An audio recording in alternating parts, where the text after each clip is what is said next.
Baik, Bapak Ibu Saudara semuanya, sebelum kita merenungkan firman Tuhan, mari kita berdoa terlebih dahulu. Bapa, kami mengucap syukur buat kesempatan yang Kau berikan kepada setiap kami pada pagi hari ini, untuk kami boleh kembali beribadah kepadamu. Sekalipun ini kami selenggarakan secara online, tapi kami percaya bahwa Engkau Allah yang maha hadir, Engkau yang tahu isi hati kami, dan Engkau yang memberkati ibadah kami pada pagi hari ini. Bapa, sebentar kalau kami hendak mempelajari dan merenungkan akan kebenaran firman-Mu, kiranya Engkau yang memberikan setiap kami hikmat, konsentrasi, agar kami dapat memahami firman-Mu dengan baik. Berikan kami juga hati yang terbuka, hati yang lembut untuk kami dapat percaya akan kebenaran firman-Mu. Berikan kami dorongan hati, kekuatan untuk kami dapat menerapkan kebenaran firman-Mu dalam kehidupan kami setiap hari. Kiranya Engkau juga yang memakai hamba-Mu di dalam segala keterbatasan hamba-Mu. Engkau yang memperlengkapi dengan hikmat, kuasa, karunia, agar firman-Mu dapat diberitakan dengan sebaik mungkin, sejelas mungkin, sehingga kami semua dapat memperoleh berkat daripadanya. Terima kasih Bapa, di dalam nama Tuhan Yesus Kristus kami serahkan acara pemberitaan firman pada pagi hari ini, dalam nama Yesus, amin. Shalom Bapak Ibu Saudara semuanya, salam damai sejahtera buat kita semuanya. Nah, pada pagi hari ini saya akan mengajak Bapak Ibu Saudara semuanya untuk belajar dari salah satu profil tokoh di dalam Perjanjian Lama. Siapa dia? Nah, sebelumnya mari kita membuka terlebih dahulu nats Alkitab kita di dalam Injil Lukas. Injil Lukas pasal yang ke-17 ayat yang ke-32 sampai ayat yang ke-33. Lukas pasal yang ke-17 ayat yang ke-32 sampai 33 dikatakan di sana demikian. Ingatlah akan istri Lot. Barang siapa berusaha memelihara nyawanya, ia akan kehilangan nyawanya. Dan barang siapa kehilangan nyawanya, ia akan menyelamatkannya. Nah, kalau Bapak Ibu Saudara mempelajari perikop di dalam Injil Lukas ini ya, nats yang sedang kita baru saja kita baca ini, kita akan tahu bahwa perkataan ini diucapkan oleh Yesus ketika dia membicarakan tentang kedatangannya yang kedua kali. Di mana dia menceritakan bahwa kedatangannya yang kedua kali itu akan terjadi secara tiba-tiba dan tanpa diduga-duga. Dan yang lebih buruknya lagi, kedatangannya yang kedua kali akan disertai dengan hukuman Allah yang dahsyat atas penduduk bumi yang tidak siap menyambut kedatangannya. Nah, siapa orang-orang yang tidak siap menyambut kedatangan Yesus? Mereka adalah orang-orang yang tidak sungguh-sungguh percaya kepada Yesus. Mereka adalah orang-orang yang mengasihi dunia lebih daripada Yesus. Mereka tidak merindukan kedatangan Yesus Kristus. Nah, di dalam konteks inilah Yesus memperingatkan murid-muridnya supaya mereka mengingat akan istri Lot. Nah, di sini yang saudara perlu perhatikan, peringatan ini bukan Yesus berikan kepada orang Farisi yang menentang Yesus, bukan. Tetapi kalau saudara baca dari ayat yang ke-22, peringatan ini Yesus berikan kepada murid-muridnya. Yesus tuh ngomong sama murid-muridnya yang mengikuti dia. Nah, artinya apa?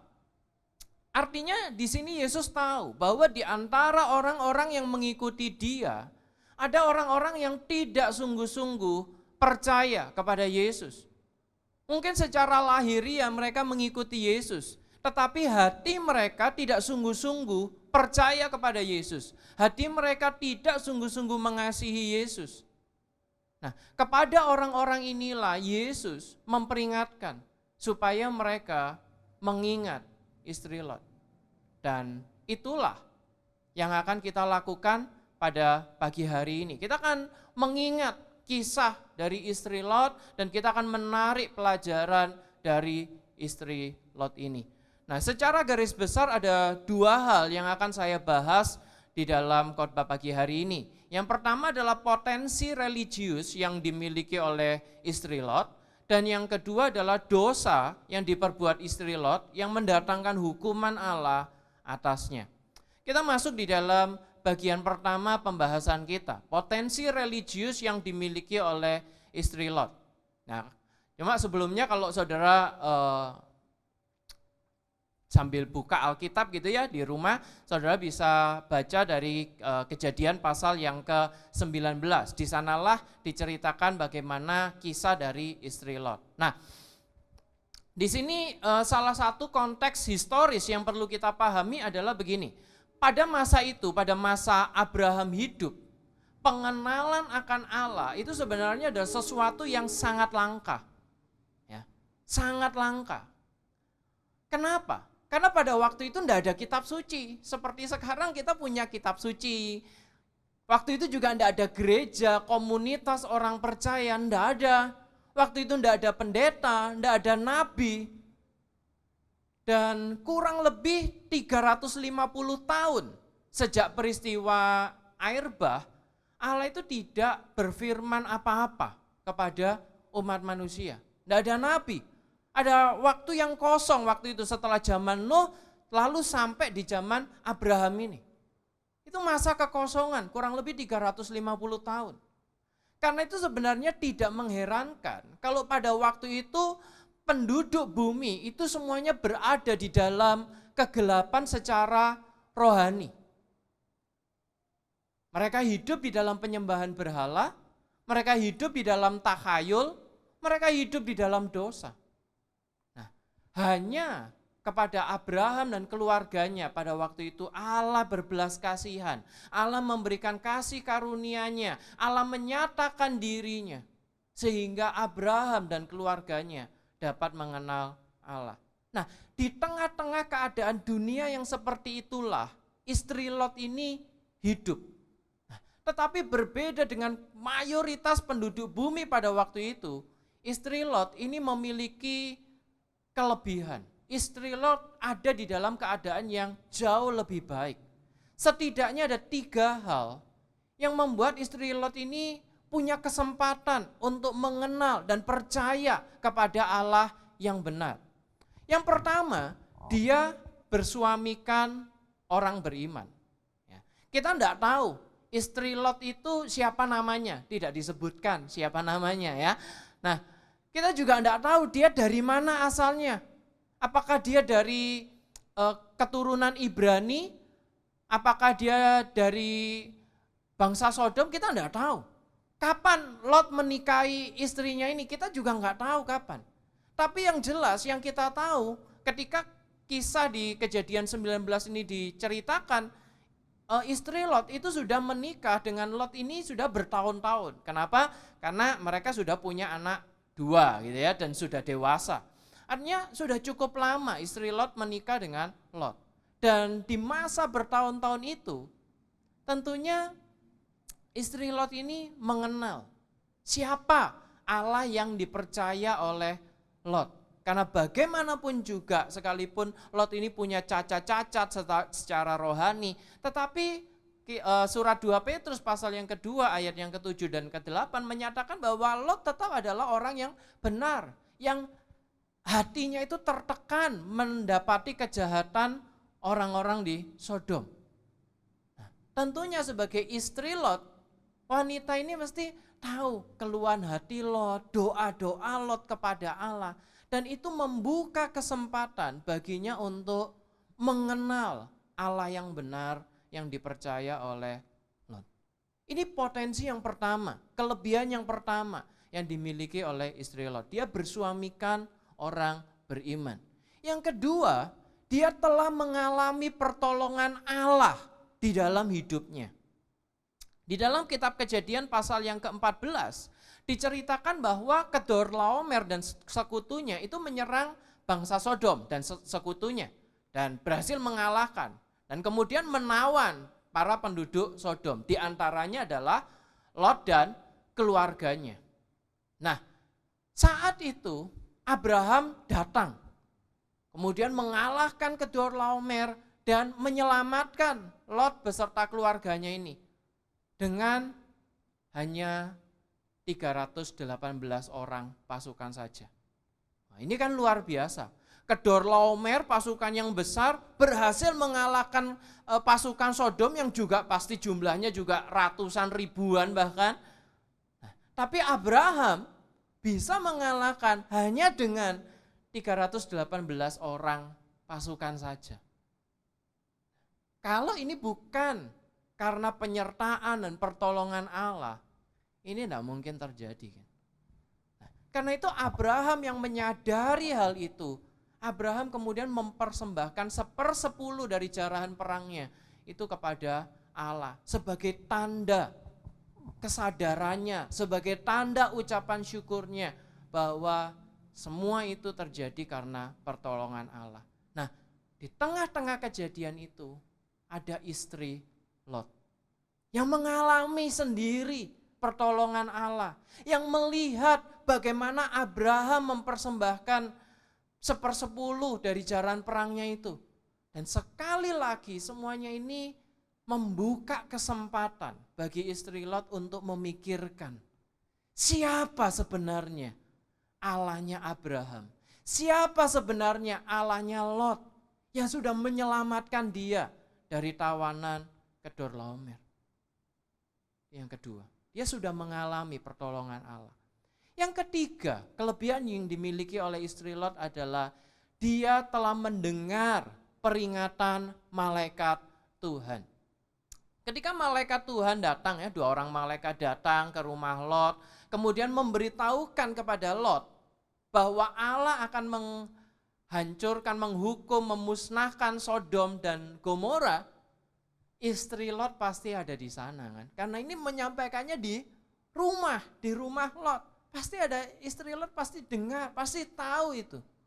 Dan bukan hanya dia dengar, bukan hanya dia tahu, tapi keesokan harinya ketika Lot dan istri dan anak-anaknya itu berlambat-lambat, malaikat Tuhan itu mendesak dan akhirnya menuntun mereka, semuanya dipegang tangannya, Lot, istrinya, anak-anaknya dibawa keluar kota. Sampai di luar kota, malaikat memberitahukan supaya mereka lari dan jangan menoleh ke belakang. Nah, di sini kita lihat istri Lot mendengar peringatan malaikat Tuhan. Bukan hanya mendengar tapi juga merasakan tangannya dipegang oleh malaikat, tangannya dituntun oleh malaikat. Kurang apa coba? Dan sekali lagi ini seharusnya memberitahukan kepada dia bahwa apa yang disampaikan oleh malaikat Tuhan itu sangat penting dan patut diperhatikan dengan baik. Nah, 3 hal ini setidaknya menjadi sebuah potensi religius yang luar biasa yang dimiliki oleh istri Lot untuk mengenal Allah yang benar, untuk percaya kepada Dia, untuk memperhatikan peringatan yang Dia sampaikan melalui malaikatnya. Tapi pertanyaannya, apa yang terjadi? Apakah istri Lot sungguh-sungguh mau percaya, sungguh-sungguh mau memperhatikan? Enggak. Apakah semua ini membuat istri Lot menjadi orang percaya sejati? Enggak. Dia mungkin memiliki semua potensi religius ini. Mungkin secara lahiriah dia mengikuti iman Lot gitu ya, secara lahiriah. Tetapi hatinya tidak sungguh-sungguh percaya, tidak sungguh-sungguh mengenal Allah yang benar itu. Karena itu kita tahu akhir hidup istri Lot. Dia mati tanpa iman, tanpa pertobatan, dan tanpa kasih karunia Allah. Di sini kita bisa belajar apa? Kita belajar bahwa memiliki berkat-berkat rohani secara lahiriah, memiliki potensi-potensi rohani secara lahiriah, itu tidak menjadi jaminan apa-apa bahwa seseorang itu adalah orang percaya sejati. Kita mungkin lahir di dalam keluarga Kristen.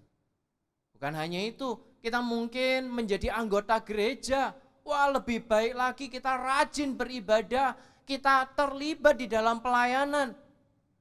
Tetapi apakah semuanya itu menjadi jaminan bahwa kita sungguh-sungguh adalah orang percaya yang pasti akan menerima keselamatan dari Allah atas hidup kita? Enggak. Banyak orang seringkali berpikir, loh dia kan sudah rajin ke gereja. Itu bukan jaminan apa-apa. Itu bukan jaminan apa-apa. Sama seperti istri Lot yang sudah mengalami luar biasa karya Tuhan di dalam hidupnya. Tetapi itu tidak menjamin dia diselamatkan. Justru sebaliknya. Semua potensi religius yang seharusnya sangat baik, yang seharusnya sangat positif, itu justru menjadi alat di tangan Tuhan untuk menjatuhkan hukuman yang sangat keras bagi istri Lot. Dan hal yang sama juga berlaku bagi kita. Kalau kita memiliki semua potensi religius di dalam hidup kita, tetapi di dalam kenyataannya hati kita tidak sungguh-sungguh percaya, mengasihi Yesus, maka justru apa yang kita miliki saat ini itu justru menjadi alat di tangan Tuhan untuk menjatuhkan hukumannya bagi kita. Karena itu di sini kita perlu waspada. Kita perlu memeriksa hati kita. Apakah kita sungguh-sungguh percaya kepada Yesus, mengasihi Dia di dalam hati kita. Ini yang pertama yang kita pelajari dari istri Lot. Nah, sekarang kita masuk dalam bagian yang kedua, yaitu dosa yang diperbuat oleh istri Lot yang mendatangkan hukuman bagi dia. Seperti yang tadi saya sudah ceritakan ya, malaikat Tuhan sudah memperingatkan Lot dan keluarganya supaya mereka lari meninggalkan Sodom dan tidak menoleh ke belakang. Nah, tapi apa yang kemudian terjadi? Nah, ternyata kita tahu istri Lot melanggar peringatan itu. Istri Lot menoleh ke belakang dan kemudian sebagai hukuman atas ketidaktaatannya itu, dia diubah menjadi tiang garam. Dan itu terjadi secara tiba-tiba, tidak diduga-duga, tidak ada kesempatan, tidak ada peringatan, tidak ada teguran, tidak ada kesempatan untuk istri Lot bertobat. Waduh salah gitu, bertobat. Tidak ada. Begitu dia menoleh ke belakang, yang dia lihat bukan Sodom, bukan rumahnya, bukan harta bendanya, tapi yang dia lihat saya kira adalah mata Allah yang murka di dalam neraka. Yang langsung di sana. Itu hukuman yang sangat mengerikan yang dialami oleh istri Lot. Hanya karena dia menoleh ke belakang. Nah, cuma di sini banyak orang mungkin berpikir begini, kok istri Lot itu cuma noleh aja loh. Kok hukumannya kok begitu besar, hukumannya kok begitu mengerikan. Nah, ini banyak orang menganggap kayaknya sepele ya, cuma noleh. Tetapi di hadapan Allah itu bukan hal yang sepele. Dosa sekecil apapun sebenarnya ya, di hadapan Allah itu bukan hal yang sepele. Termasuk di sini, apa yang diperbuat istri Lot itu bukan hal yang sepele. Kenapa? Setidaknya apa yang dilakukan oleh istri Lot ini menyatakan 3 hal. Yang pertama, hal itu menyingkapkan ketidakpeduliannya kepada firman Tuhan. Malaikat Tuhan sudah menyampaikan firman Tuhan kan, sudah memperingatkan. Dan peringatannya itu sudah sangat jelas gitu, lari jangan noleh ke belakang. Kurang jelas apa? Istri Lot pasti mengerti, memahami maksud dari perintah itu. Tapi kenapa dia kok kemudian menoleh ke belakang? Bukan karena dia tidak ngerti. Apakah mungkin karena dia lupa? Gak mungkin juga. Perintah itu begitu penting, begitu mendesak. Bahkan kalau kenyataannya sampai malaikat itu sampai menarik, mendesak. Itu sudah menunjukkan ini firman yang sangat urgent sekali. Jadi seharusnya istri Lot tahu, ingat, ini adalah peringatan yang penting. Jadi kenapa dia tetap menoleh ke belakang? Saya kira alasannya ya, karena dia memang tidak peduli pada firman Tuhan itu. Dia tidak menganggap peringatan itu sebagai peringatan yang penting. Dia tidak menganggap peringatan itu sebagai peringatan yang benar-benar mendesak, yang harus diperhatikan, yang harus ditaati. Dia menganggap sepele firman Tuhan itu. Dan menyepelekan firman Tuhan sama dengan menyepelekan Tuhan sendiri yang berfirman. Ya sama kan, kalau kita menyepelekan perkataan orang, misalnya kita menyepelekan perkataannya Pak Henok sebagai gembala, menyepelekan perkataannya sama dengan menyepelekan orangnya, merendahkan orangnya. Itulah yang diperbuat oleh istri Lot. Tapi bukankah banyak orang Kristen itu berlaku kurang lebih sama seperti istri Lot ini? Ketika firman Tuhan diberitakan, mungkin secara lahiriah telinganya mendengar. Ya. Kalau misalnya kita ibadah di gereja gitu ya, mungkin dengar gitu, badannya ada di gereja. Tetapi apakah pikiran, hatinya itu terfokus kepada firman Tuhan itu? Banyak di antara kita mungkin yang ketika firman Tuhan diberitakan, pikiran kita mengembara kemana-mana, hati kita mengembara kemana-mana, apalagi sampai ketiduran gitu kan. Itu sudah mengembaranya sudah sampai jauh gitu kan, sampai ke Amerika gitu kan. Nah, sikap itu saja sebenarnya sudah menunjukkan bahwa kita tidak sungguh-sungguh menganggap penting firman Tuhan. Sehingga tidak benar-benar perlu didengarkan. Berapa banyak orang yang saat mendengarkan firman Tuhan sungguh-sungguh berkonsentrasi, berusaha mengingat, apalagi tambahin nyatet lagi gitu. Enggak banyak. Karena itu enggak mengherankan setelah firman Tuhan selesai diberitakan, ibadah selesai, ketika pulang ditanya, tadi firman Tuhannya apa? Enggak tahu. Gitu.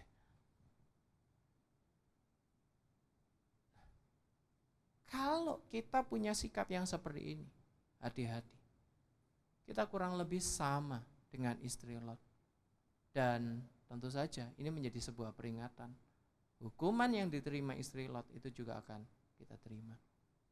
Ini yang pertama, dosa istri Lot. Dia tidak mempedulikan firman Tuhan. Yang kedua, sikapnya itu menyingkapkan ketidakpercayaannya kepada firman Tuhan. Ya mungkin ingat kan firman Tuhan firman yang disampaikan oleh malaikat Tuhan tadi. Ya mungkin ingat. Tapi kenapa dia tetap menoleh ke belakang? Bisa jadi dia ragu. Sebenarnya firman ini benar enggak sih? Peringatan ini benar enggak sih? Apakah benar Sodom akan dihancurkan? Jangan-jangan nanti setelah aku lari enggak terjadi apa-apa. Kan rugi. Harta benda sudah ditinggal. Jadi itu yang menjadi isi hati dari istri Lot. Ketidakpercayaannya itu yang membuat dia tetap menoleh ke belakang. Dan bukankah banyak orang percaya, orang Kristen, maksud saya adalah orang yang mengaku diri Kristen, yang sudah sering mendengar berita Injil, mendengar bahwa Yesus Kristus akan segera datang, bertobat, tinggalkan dosa, arahkan hati kepada Yesus Kristus, arahkan hati kepada kemuliaan kekal yang Allah sediakan. Tetapi berapa banyak yang sungguh-sungguh percaya? Enggak jarang orang mulai berkata begini, iya dari dulu kan, dari zamannya para rasul itu dibilang Yesus Kristus akan segera datang. Tapi sampai sekarang, iya enggak datang-datang kan. Dan kemudian akhirnya jadi ragu. Nah, kalau sudah ragu, tidak sungguh-sungguh percaya, tetap menjalani hidup sesuka hati. Tidak sungguh-sungguh serius di dalam menjalani kehidupan imannya dalam Yesus Kristus. Bukankah ini hal yang sama seperti yang dilakukan oleh istri Lot tadi? Maka laki-laki ini menjadi sebuah peringatan buat kita. Apakah kita sungguh-sungguh percaya sama firman Tuhan. Yesus Kristus akan segera datang. Itu adalah sebuah kepastian bahwa Yesus akan datang kembali untuk menghakimi orang yang tidak percaya dan menyelamatkan umatnya yang percaya kepada Dia. Itu pasti. Apakah kapannya kita tidak tahu memang. Tapi tanggung jawab kita adalah tetap waspada, tetap berjaga-jaga, tetap percaya, tetap mengarahkan hati kepada Dia. Ya. Kalau Yesus tidak datang ketika kita hidup saat ini, kita yang akan datang kepada Dia. Kita yang akan menghadap Dia dan kita juga tidak tahu kapan. Bisa malam ini, bisa besok, bisa 1 jam lagi, kita tidak tahu. Tapi tanggung jawab kita adalah percaya dan serius menjalani iman kita. Ini yang kedua. Yang ketiga, sikap dari istri Lot itu menyingkapkan kecintaannya pada dunia. Dan saya kira inilah yang menjadi akar dari ketidaktaatan dan ketidakpercayaannya. Kenapa istri Lot tidak peduli akan firman Tuhan? Kenapa istri Lot tidak sungguh-sungguh mempercayai firman Tuhan? Karena hati dari istri Lot ini lebih terarah kepada dunia ini daripada kepada Allah. Dia lebih mengasihi harta bendanya, mungkin keluarga besarnya di Sodom, mungkin teman-temannya di Sodom, sehingga dia menoleh ke belakang.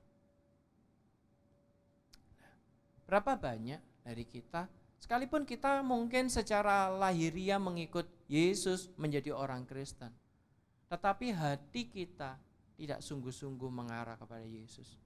Hati kita tidak sungguh-sungguh mengasihi Yesus. Hati kita lebih mencintai dunia ini daripada mencintai Yesus. Berapa banyak orang yang jadi Kristen hanya untuk tujuan mendapatkan berkat-berkat lahiriah. Seolah-olah, kalau ikut Tuhan akan diberkati. Nanti datang ke gereja, yang dilakukan cuma minta berkat jasmani doang.